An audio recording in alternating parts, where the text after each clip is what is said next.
No mosteiro, Guilherme envelheceu, após dividir com muitos discípulos a sabedoria que alcançou, ali, longe de tudo. Nunca, jamais, esqueceu Dara, que frequentemente lhe aparece e dança para ele, envolta em véus coloridos e enfeitada com flores. Guilherme sabe que ela nunca terá paz, enquanto o filho estiver comprometido com o mal. Há muito sabe da existência de Tilbor que, naquela noite no passado distante, parecia ter desistido de viver. Desde então, passara a acompanhar-lhe a jornada terrestre, integrado à solicitude de Dara para com o filho querido e tão necessitado. Vezes sem conta, protege-o dele mesmo. Estas ações, todavia, são gotas d'água no oceano de maldades de Tilbor. Enquanto vigia e aguarda que os seus dois maiores amores se modifiquem ou regressem ao plano espiritual, Dara se fortalece na afeição sempre presente de Guilherme. Durante os seus desdobramentos espirituais, eles conversam como fazem agora. Dara, mulher querida de minha alma, o que a faz procrastinar a aventura da paz espiritual? Antes que ela responda, ele faz um gesto de mão e completa. Ora, como se eu não soubesse? Sim, meu caríssimo Guilherme, você sabe. Meus amados industriam o mal para tantos. Quando isso terminará, ou melhor, como isso terminará? O epílogo será lastimável, afinal, ambos desafiam as leis divinas. Um dia eles se defrontarão. Ó deuses! Meu filho tenciona vingar-se. Quantas vezes eu procuro lhe inspirar o perdão, inutilmente.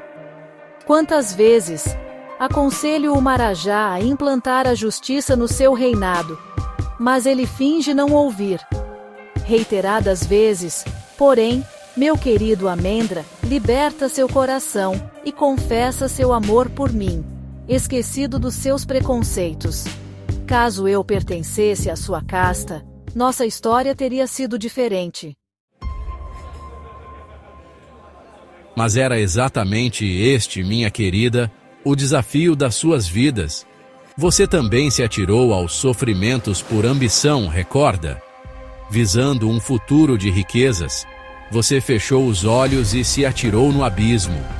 Como mulher, deveria ter se preservado melhor, e tempo virá em que terá de provar novas atitudes, numa outra existência, e quiçá arrastará mais uma vez os dois para viverem, enfim, uma nova situação na qual o real objetivo mais uma vez será a redenção.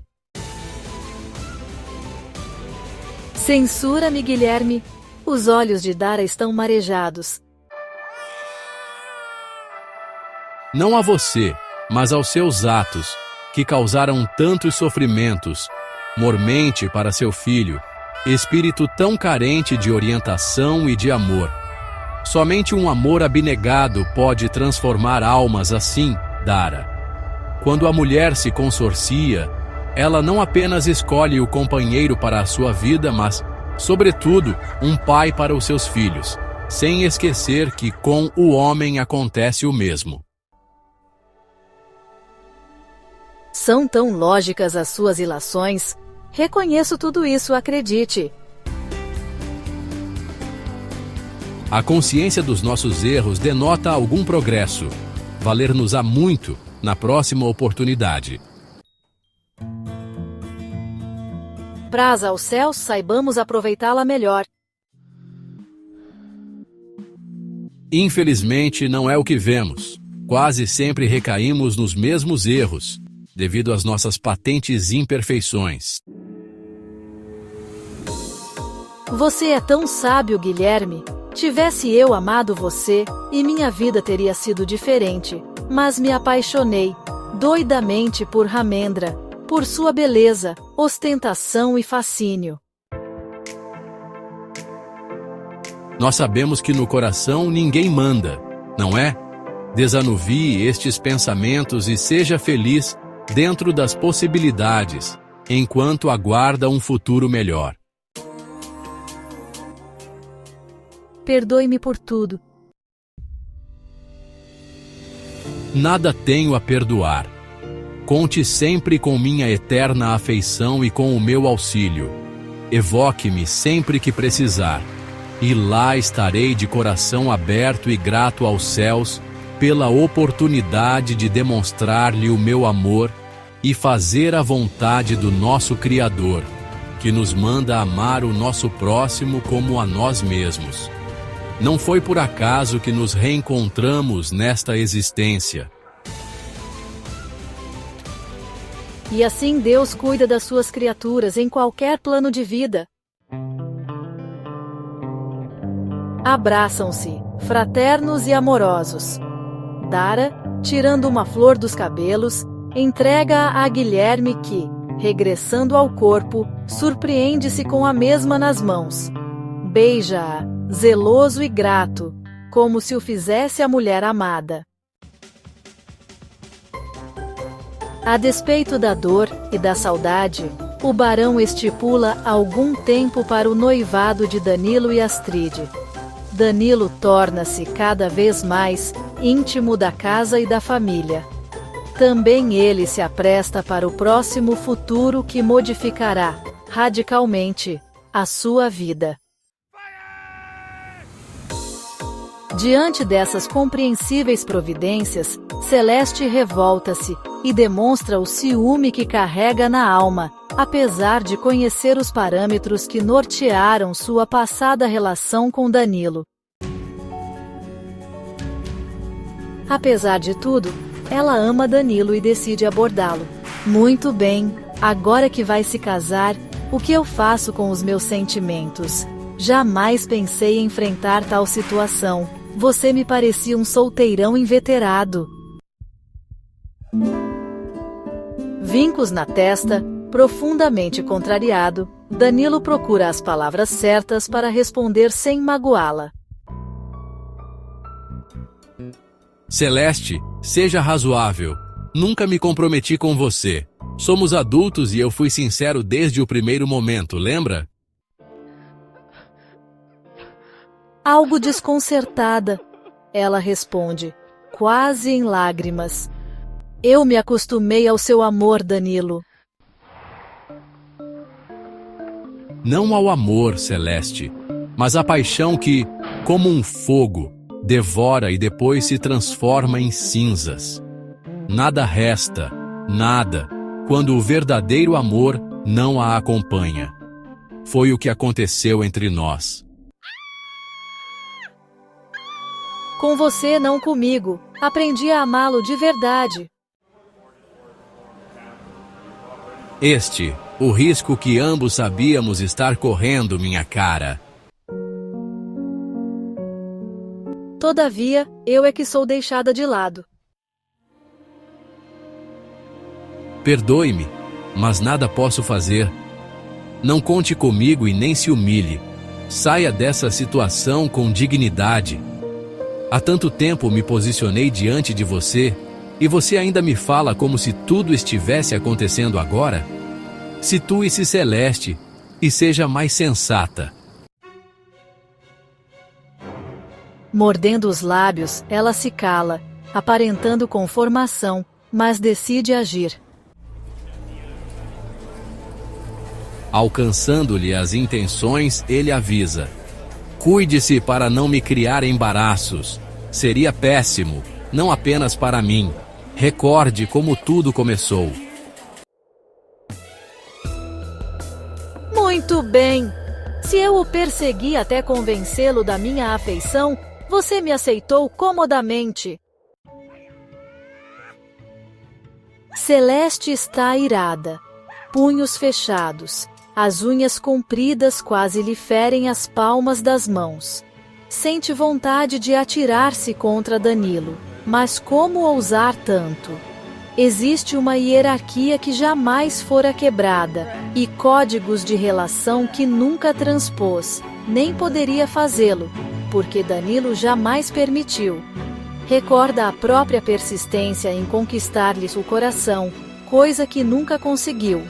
Esperançosa, aguardava que Danilo se cansasse de Astrid.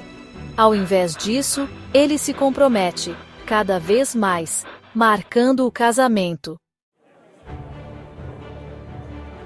Compreensivo e paciente, Danilo lhe fala: posso aquilatar-lhe os conflitos em Celeste. Eu substituiria o termo cômodo por irresponsável. Muito imprudentes e desavisados, investimos numa relação que sem dúvida findaria, mais cedo ou mais tarde. Uma relação amorosa depende de duas pessoas, uma completando a vontade da outra. Por conseguinte, não há inocente nem culpado. Como rejeitar uma mulher bela como você? Sou homem e italiano, ardente e apaixonado. O meu sangue corre nas veias, embriagador, como os melhores vinhos do meu país. Aceitei, e enquanto durou foi muito bom. Mas a vida nos prega peças, e eu, que jamais imaginei pudesse amar, encontro-me submetido a este sentimento de maneira forte e determinante. Esse novo fator modificou a minha vida e, consequentemente, a sua. Você é ciente de que, desde o primeiro momento, avisei-a e me afastei de você. Sincero, sempre. Sua presença aqui já se torna difícil, para não dizer impossível. Talvez seja melhor deixar esse trabalho e sair de minha casa. Caso precise, eu a colocarei num outro emprego através de conhecidos. Não quero de modo algum prejudicá-la. Perdoe-me, se puder. Jamais tive a intenção de magoá-la, creia. Está sendo cínico. Ela explode, chorando. Sabe que não, nunca fui um cínico e jamais o serei. A revolta fala por você. Virando-lhe as costas, não antes de fulminá-lo com um olhar de ameaça, ela sai quase a correr. Dando vazão às lágrimas, interna-se nos seus aposentos e solta as comportas de sua alma desesperada. Rumina um jeito de se vingar e planeja como fazê-lo. Alguns dias depois, Celeste vai visitar Astrid. Informada da sua presença e imaginando que ela esteja sob as ordens de Danilo, Astrid recebe-a, solícita e gentil. Indicando-lhe um assento, senta-se também, mas Celeste retruca aborrecida. Estou muito bem de pé. Se é assim, então fale por que está aqui. Venho abrir-lhe os olhos, já que, suponho, desconheça os atos da vida privada do seu noivo. O que está dizendo? Explique-se, senhorita. Muito bem. Eu e Danilo estamos comprometidos. A senhorita Astrid está invadindo um terreno que desconhece. Seu pretenso noivo não é um homem livre. Ele desde há muito me pertence. Pode ser mais clara, por Deus? Vou repetir, eu e Danilo estamos juntos faz muito tempo. Vocês são casados?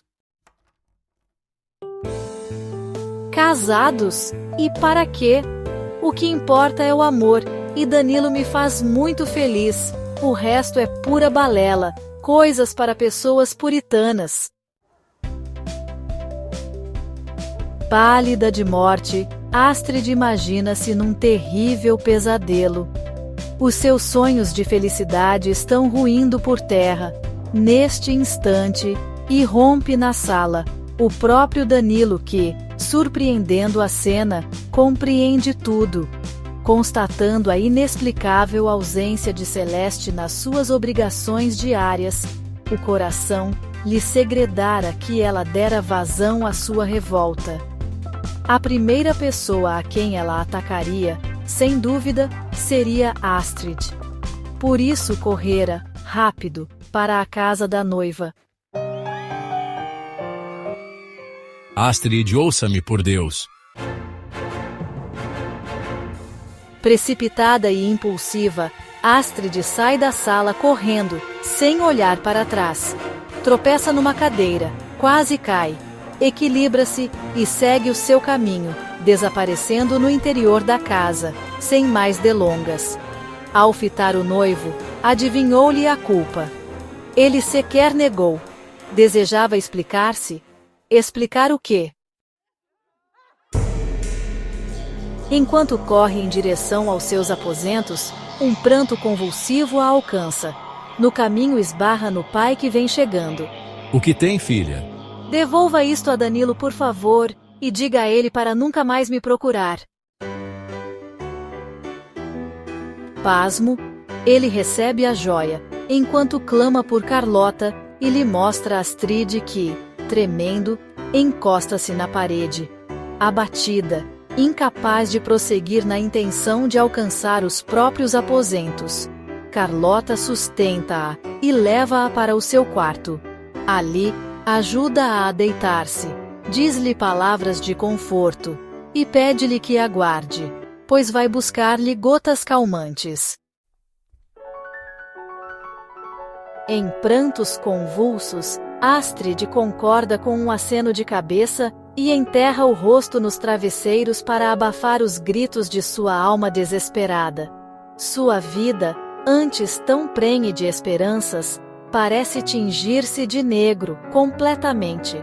Como fora tão cega? Imaginou-se imune a conflitos como este? O que fazer da dor que está sentindo? Carlota chega, sustenta-a, cuidadosa, e lhe oferece uma xícara de chá adoçado com mel e algumas gotas de calmante. Astrid bebe, lágrimas a escorrer, agradece e deita-se novamente.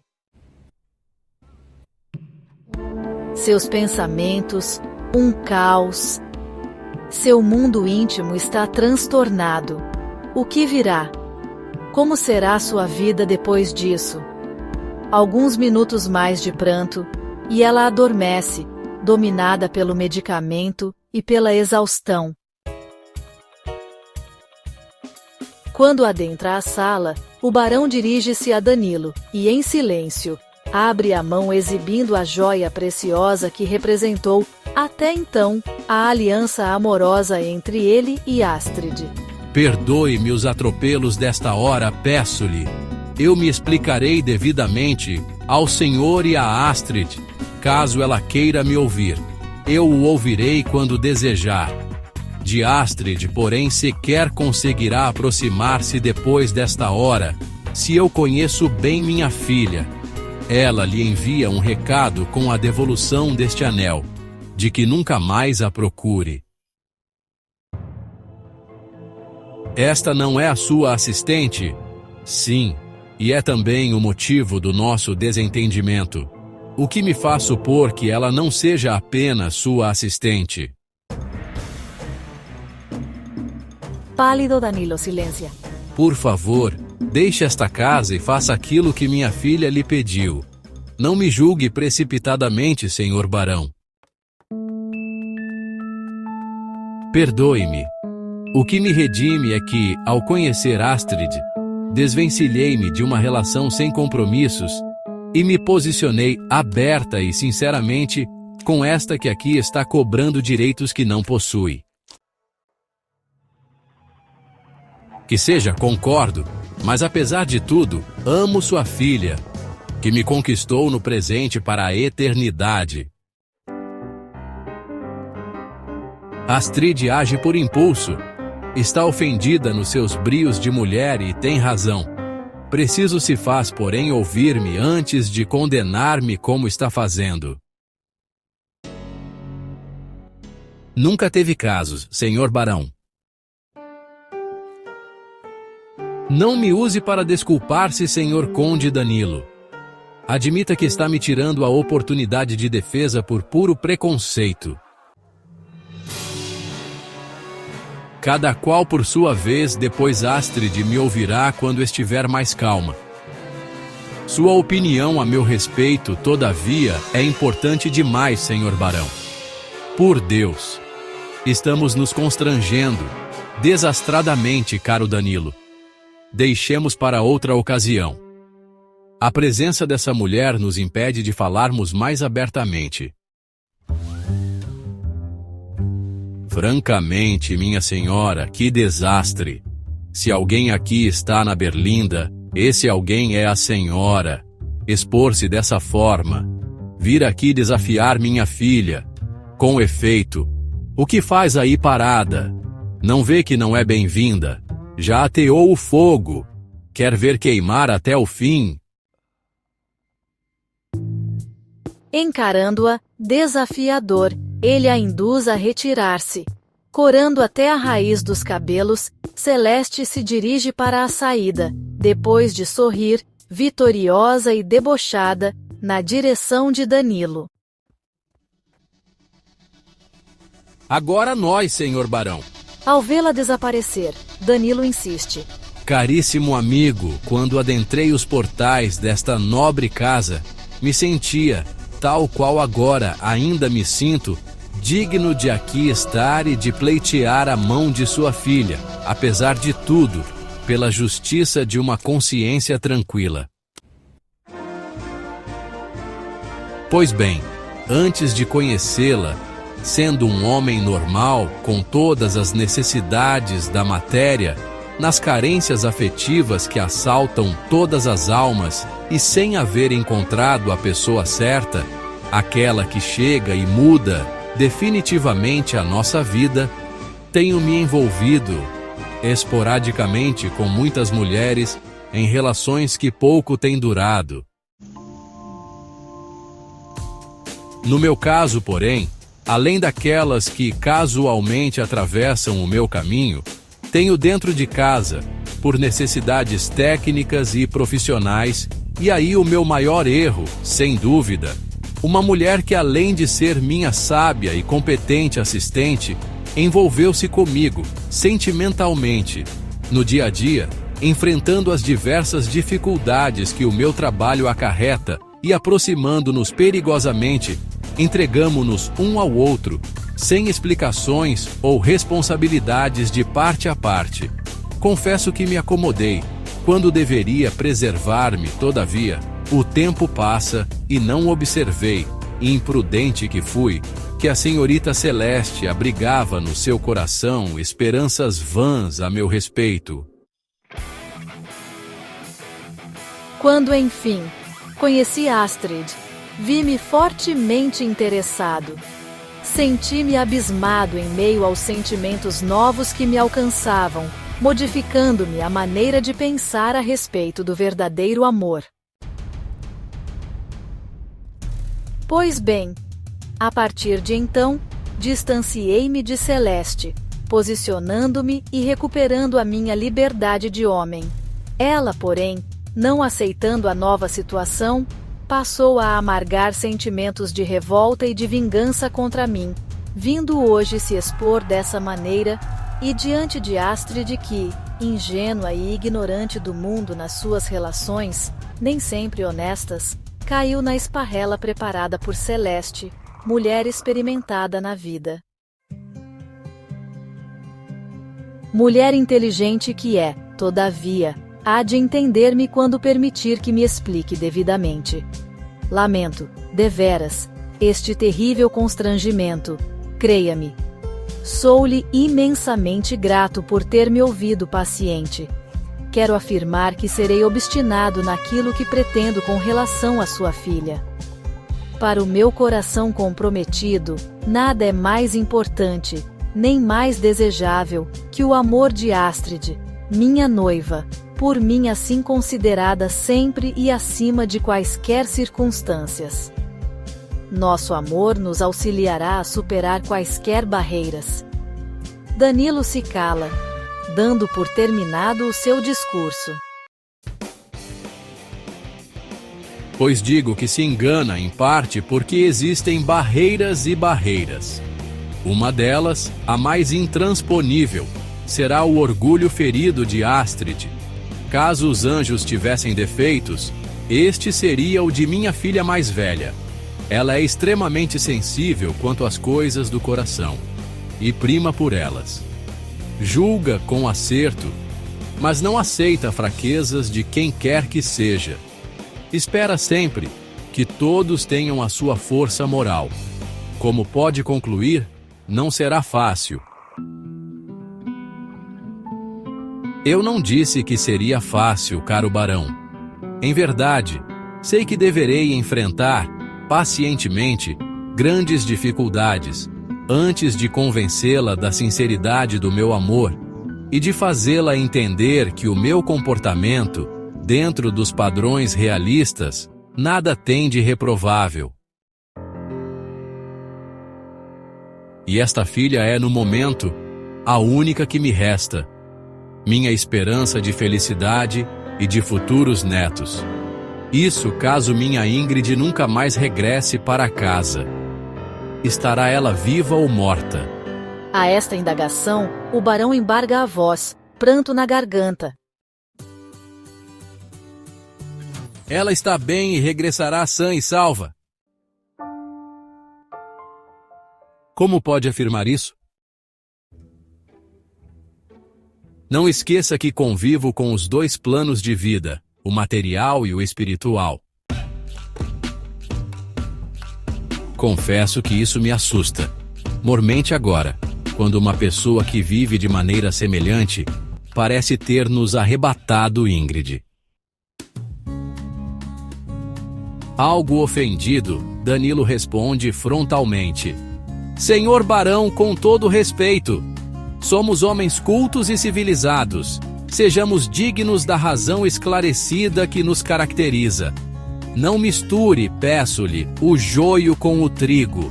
Eu e aquele do qual desconfiamos somos radicalmente opostos. Orgulho-me de fazer uso dos meus conhecimentos para o bem, socorrendo as pessoas.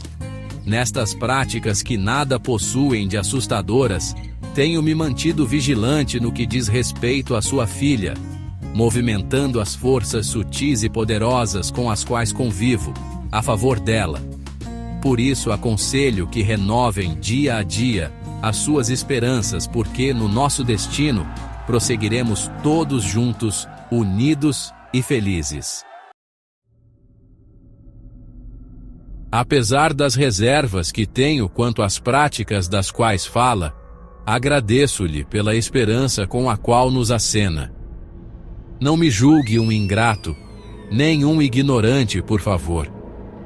Sou cioso da sua amizade e gratíssimo pela valiosa contribuição que nos tem concedido. Mas, diante daquilo que ora vivemos, causa-me espécie a sua declaração. Crê mesmo que seguiremos todos juntos? Sorrindo esperançoso, Danilo responde: Questão de tempo, senhor barão. Apenas uma questão de tempo. Este momento passará e seremos felizes, todos nós. O senhor com Astrid? Sim, de outra forma não poderia ser feliz. E o que lhe dá esta certeza? Bem, a vida que levo se me traz muito cansaço físico e mental, atropelos de toda ordem, alguns preconceitos daqueles que, ignorando as minhas verdadeiras ações e intenções, rotulam-me de feiticeiro. Tenho, em contrapartida, outras compensações. Quando buscamos o saber em nome de Deus, Ele nos recompensa com respostas aos nossos anseios. Duvidando em parte de tudo que ouviu, o barão conclui: Muito bem, aguardemos. Quem viver, verá. De minha parte, apesar da indignação do primeiro momento, continuo admirando-o e ciente de que fará minha filha feliz. Muito grato. Sua amizade e seu apoio são muito importantes para mim. Como já deixei claro, não desistirei de Astrid. Jamais o faria. Levanta-se e aperta a mão do barão, despedindo-se. Segue o seu caminho pensando que, ao chegar em casa, dispensará os serviços de Celeste. O barão, por sua vez, ao dirigir-se ao interior da casa, esbarra desastrado em Astrid, que está, no momento, recostada num aparador. Ela, dominando com muita dificuldade o torpor que a invadira após o primeiro sono, levantara-se cambaleante, incapaz de continuar à margem dos acontecimentos que lhe dizem respeito primordialmente. Sustentando-se no aparador, ela ouviu o final do diálogo do pai com Danilo. O que faz aqui, filha? O pai se surpreende. Vim ver se Danilo e aquela mulher abominável já tinham ido e ocorreu de ter ouvido a conversa de vocês. Perdoe-me. E, como se sente a respeito? O barão se aventura em perguntar, apesar de perceber que ela mal se sustenta em pé. Ora, quanta empáfia! Buscando forças, ela se revolta. Apenas uma questão de tempo, imagine. Talvez dure toda a eternidade, porque eu jamais o perdoarei. Respira fundo, apoia-se no pai e repete o que ouviu. Sustentando-a, o pai a reconduz aos seus aposentos, enquanto lhe fala baixinho. O tempo cura, conserta, explica e redime, minha querida. Astrid nada responde. O barão, contudo, roga aos céus que Danilo tenha razão, que Astrid venha a perdoá-lo, que Ingrid volte e sejam todos felizes. Em sua casa, Danilo procura Celeste. Ela lhe deve muitas explicações. Fazendo uma rápida sindicância, porém, constata a sua ausência. Demóstenes informa-o de que ela se fora, sem explicações. Melhor assim, responde lacônico. Incapaz de concentrar-se no que quer que seja, recorda, em detalhes, tudo o que viveu em tão pouco tempo, e lamenta, tardiamente, não ter afastado Celeste da sua casa e de não ter se explicado, convenientemente, com o barão e com Astrid, antes do desastre instalado. Sente-se profundamente vexado, mais que isso, duvida que Astrid venha a perdoá-lo, apesar do otimismo demonstrado diante do barão. Como serão os dias vindouros? Quando conseguirá reaproximar-se dela? É patente que, em seu coração, o orgulho tem um espaço muito bem reservado e impera vez por outra, acima da razão e do bom senso. Ela eleva a própria dignidade a culminâncias difíceis de imaginar. Alma exigente e perfeccionista, Astrid encarna a cobradora, implacável de todas as virtudes humanas. Não tendo enfrentado ainda os normais desafios da vida, ela julga e condena, duramente, aqueles que nem sempre conseguem agir, ou ser, como deveriam. Bem criada e superprotegida, ela jamais enfrentou, de fato, os percalços do mundo. Para ela, o homem amado deve possuir todas as qualidades de um herói. Em meio a essas reflexões, Danilo fica indignado consigo mesmo. Ora, ora, que vergonha! Estou usando sofismas para me defender. Não fui, em verdade, suficientemente correto. Como pude ser tão leviano, tão irresponsável? Não sou absolutamente um tolo ou um ingênuo. Sou um homem vivido, experimentado na vida. Apertando a cabeça com ambas as mãos, desabafa. Precisasse eu de defesa competente, não poderia contar com a minha própria razão. Acalmando-se, otimista, como é da sua natureza, ele sorri e augura. Apesar de tudo, minha bela Astrid, você me ouvirá e me perdoará, mais cedo do que imagina. Não posso, nem vou, perder o seu amor. Assim, em meio a certezas e incertezas, ele se propõe a trabalhar, desta vez sem Celeste. Sofrida e magoada, Vicky indaga a Alban: por que você e Buffone me atormentam tanto, por pura malvadeza?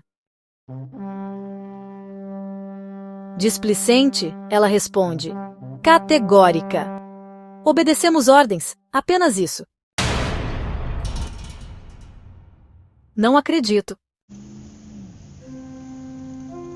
Agastada, ela quer saber. Por que diz isso? Porque Dagor me trata muito bem.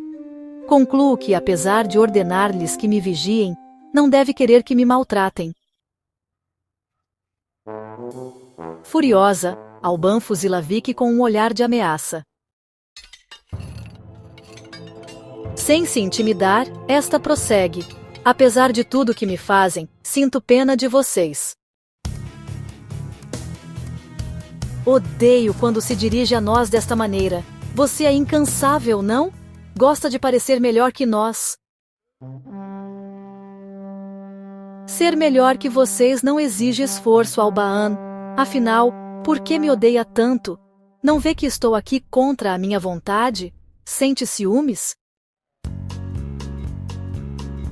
Certamente. Você é de sangue nobre, belíssima, culta, e Dagor demonstra um interesse inusitado por você. Não se agaste com isso, Albaan. Ele se cansará com o passar do tempo, verá.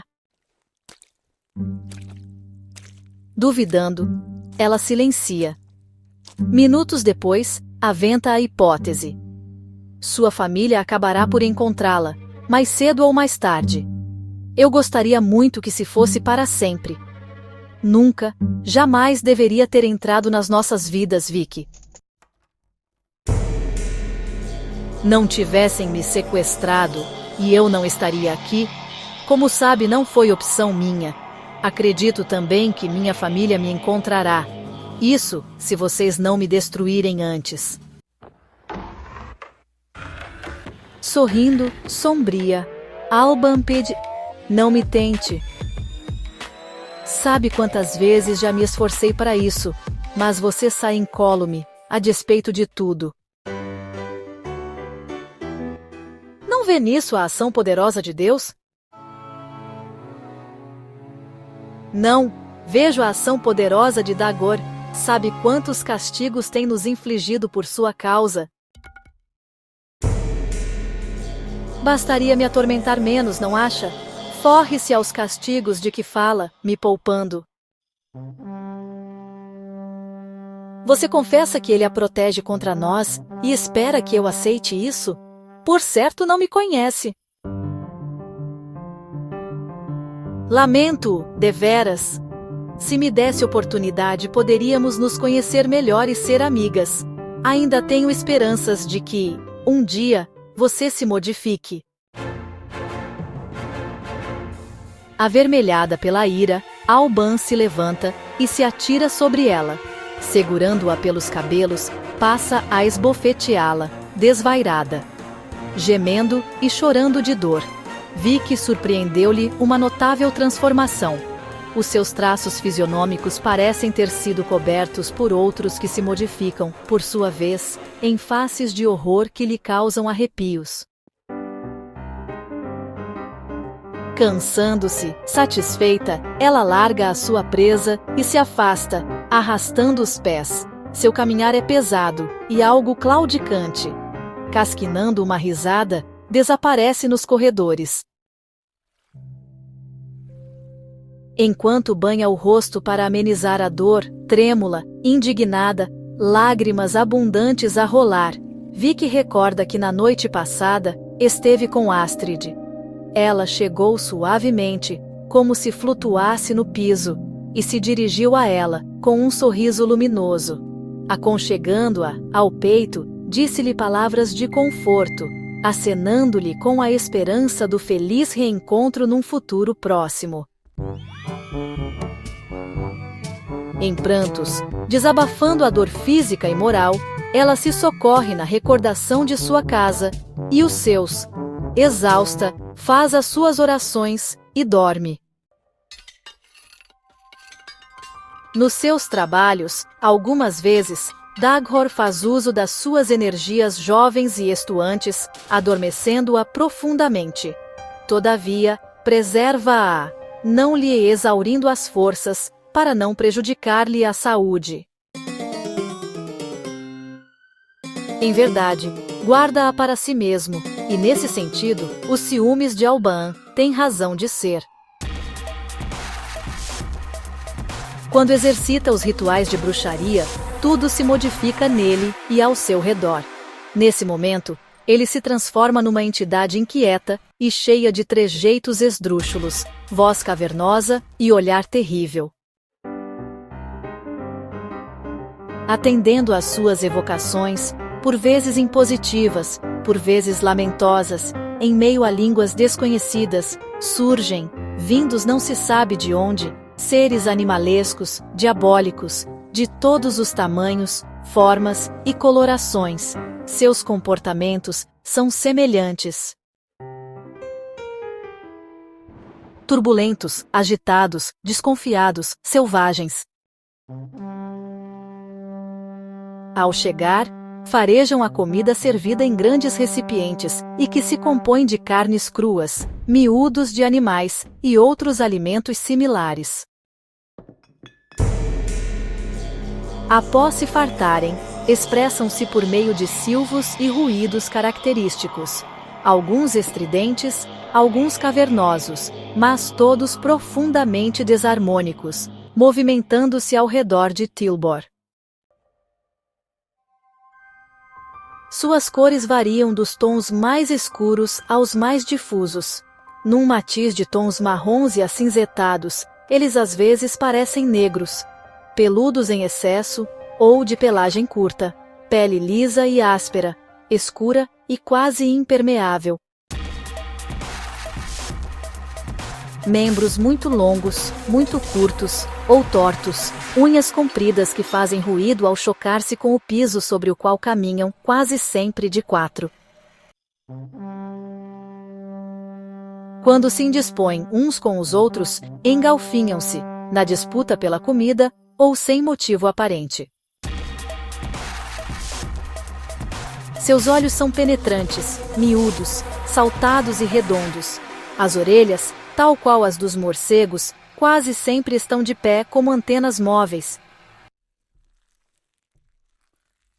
Exalam cheiros misturados a tudo que desagrada ao olfato humano, às vezes, odores sufocantes.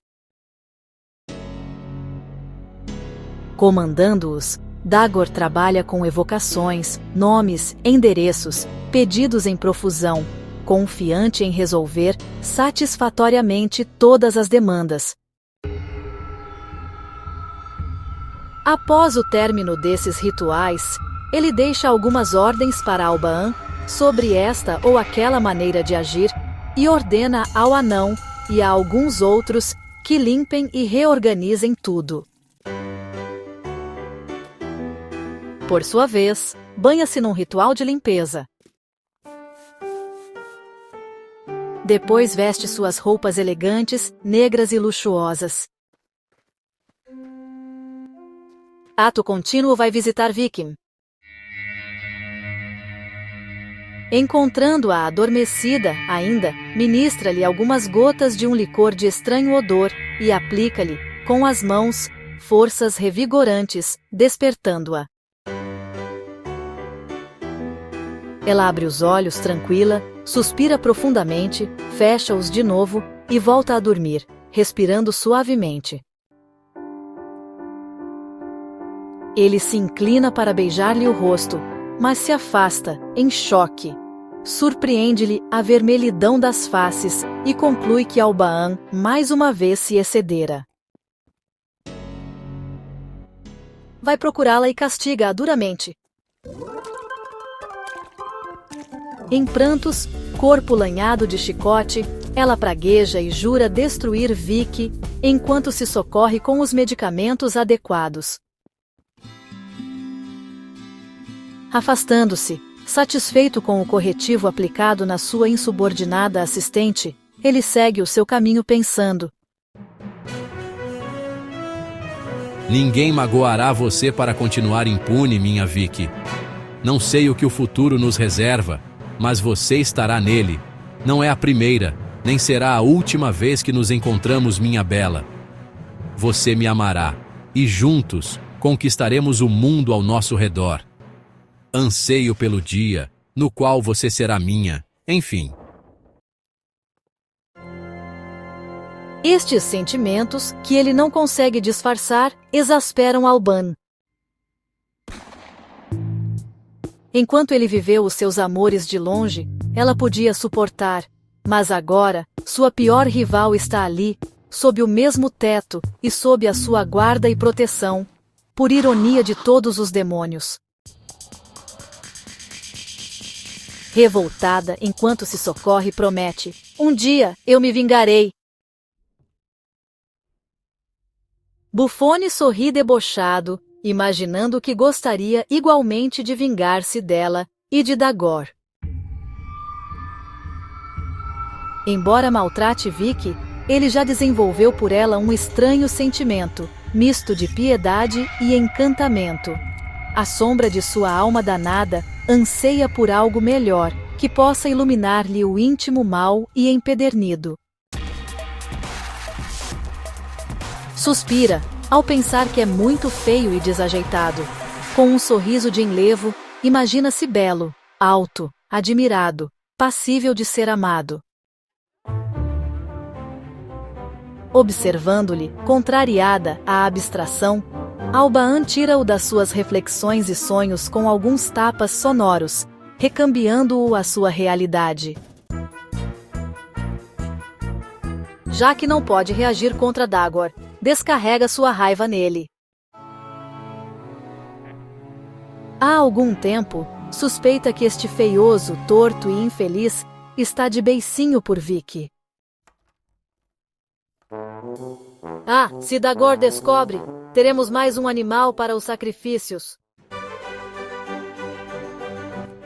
Obrigado por assistir Radionovela Moderna. Assista ao próximo vídeo, a história de nossos heróis continua nele. E não se esqueça de se inscrever no nosso canal para mais histórias emocionantes. Um grande abraço e até o próximo capítulo de Radionovela Moderna, o seu canal de entretenimento.